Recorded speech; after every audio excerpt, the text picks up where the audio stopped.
Look, I gotta say, now that I've slowed down a little bit and I've taken a better look at this, it looks to me like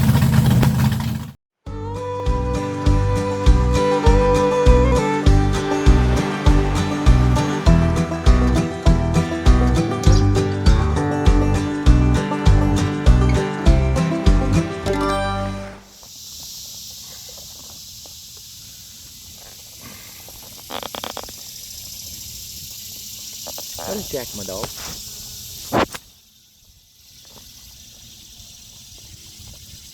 Testing, testing, 1, 2, 3. Testing, 1, 2, 3. Say hi, Jack, to everybody.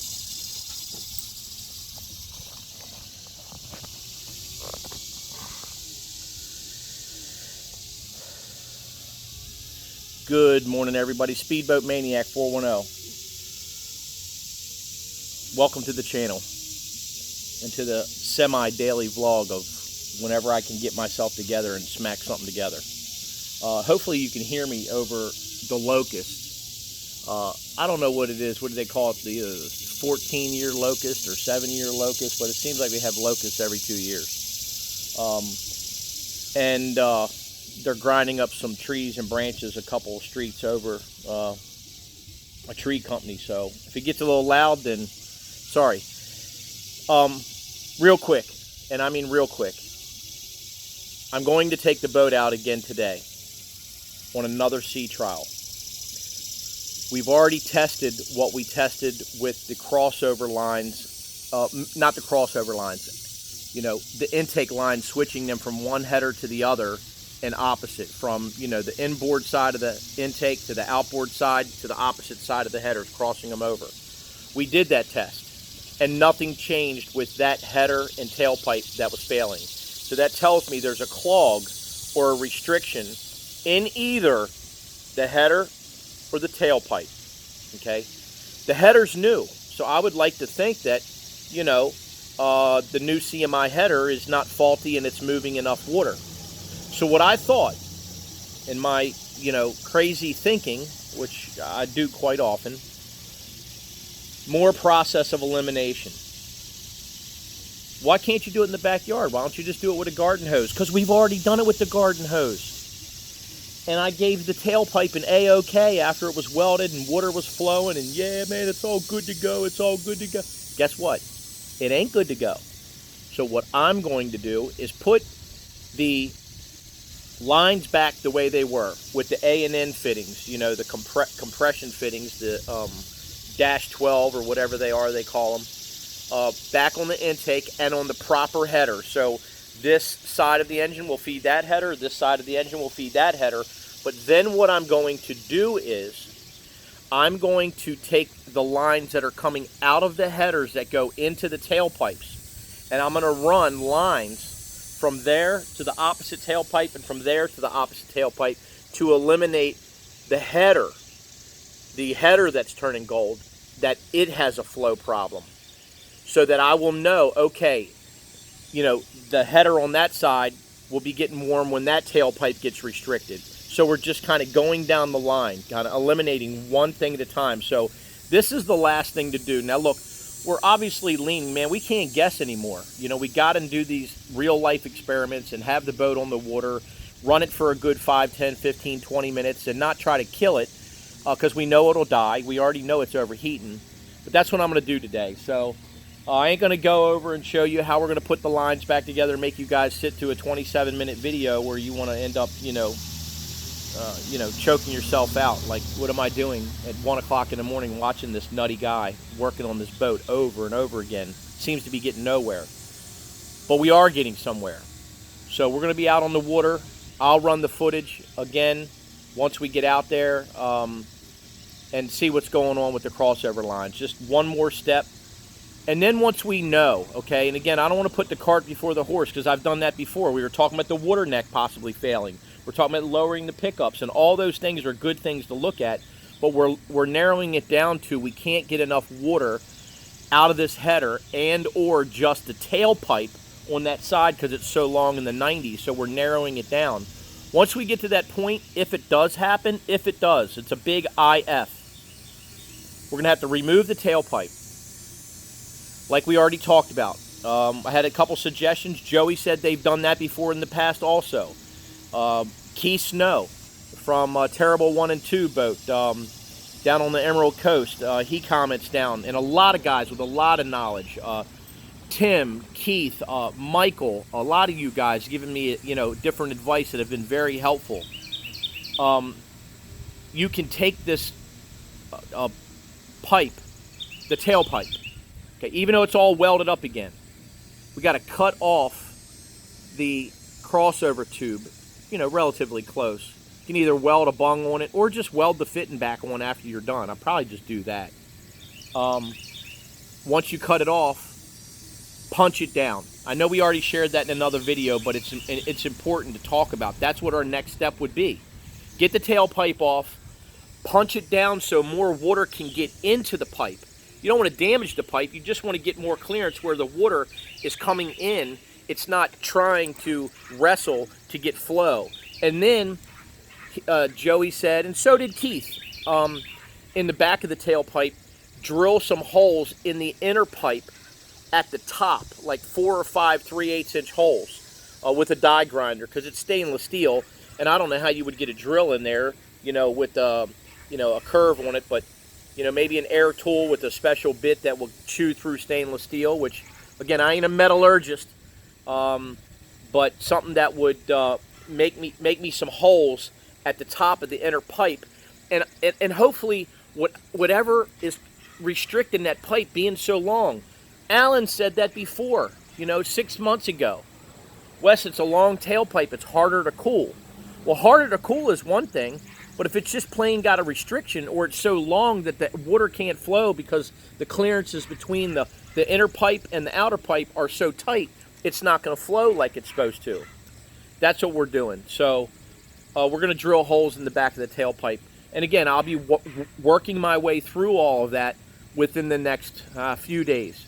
So that's pretty much what's going on. So let's get it out on the water. It's going to be a couple, 3 hours. It takes a while.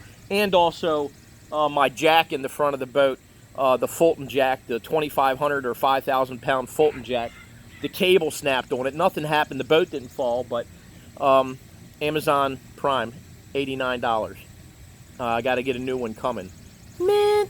So I've been using a floor jack to drop it down on the boat. Had to do that the other day to take it out. So, man, what we will do in order to run these boats. So that's what's going on, and got my good buddy Jack, my dog. Say hi, Jack. Say hi to everybody. Let's get it out on the water.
All right, my YouTube family, I couldn't help myself. I got to show you what I did before I get it to the boat ramp, okay? There's the rig right there, crossing it over, okay? That way we can isolate this tailpipe or this header from the problem, because we know that it's got flow. So crossing it over from here to here, and then from here to here. So we'll see, you know, which header or which tailpipe's going to get hot at this point on this side, and I went ahead and put these lines back on here, the number 12 A and N down to the exhaust at the bottom inlets on each side, tighten them up, and we're good to go. So it's back the way it's supposed to be. I got water running to it. Obviously, I don't need to check it for leaks, but you should. I'm pretty, you know, I think I tightened them up.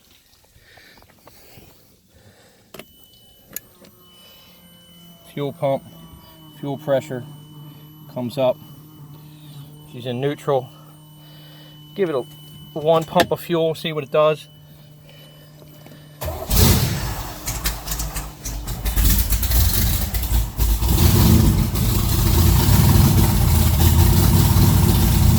Oil pressure, nice. Now, I'm an idiot. I'm a complete idiot. Good thing I didn't rev it. Now, would I edit that out because I'm a human being and I make mistakes and I don't want my fans to know what I did? No, you big goofball, Wes. You know what the sound of this is? It's your head popping out of your ass. Start the port motor next time, not the starboard motor. Jeez, oh, flip. Very entertaining, always entertaining. Let's try the port motor this time, you big dummy.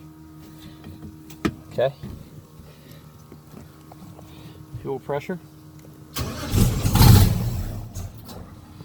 Okay, she's trying.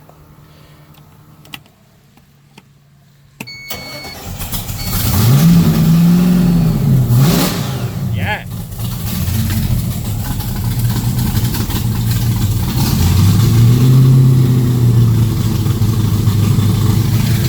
Again, that's with a garden hose. 2.5, 3, 4 pounds. I'm not saying that's good, but I got pretty good volume coming to it. But I've heard somebody say before, don't overrun or rev the engine too much because the impeller can outrun the water coming in from a garden hose. Unlike sitting in the water on the bay, you don't get enough, so you don't want to burn up the impeller. Or it'll wear the wear plate out, or little rubber bits will come off of it. So,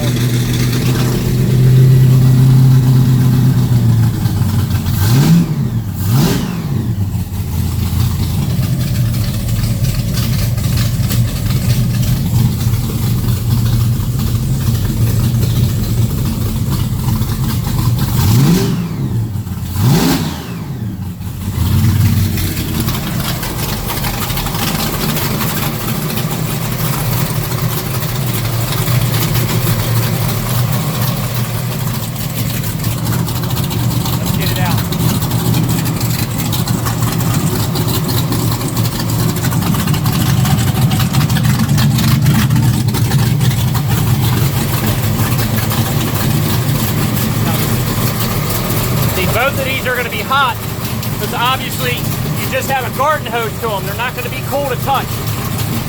You know, usually you can't put your hand on them. And I know I revved it, but the only way you do that is whenever you're out on the water and you got good water supply, you put your hand on them if they're cooling like they're supposed to.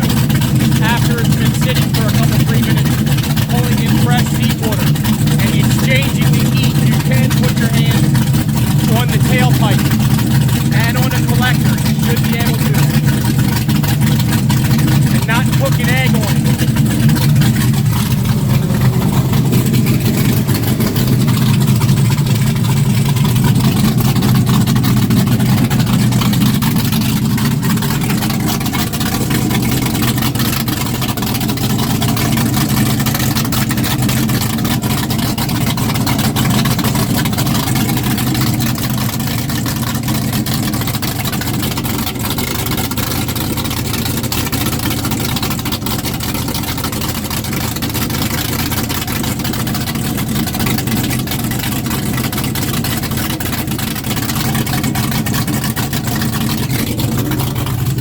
Look, I gotta say, now that I've slowed down a little bit and I've taken a better look at this,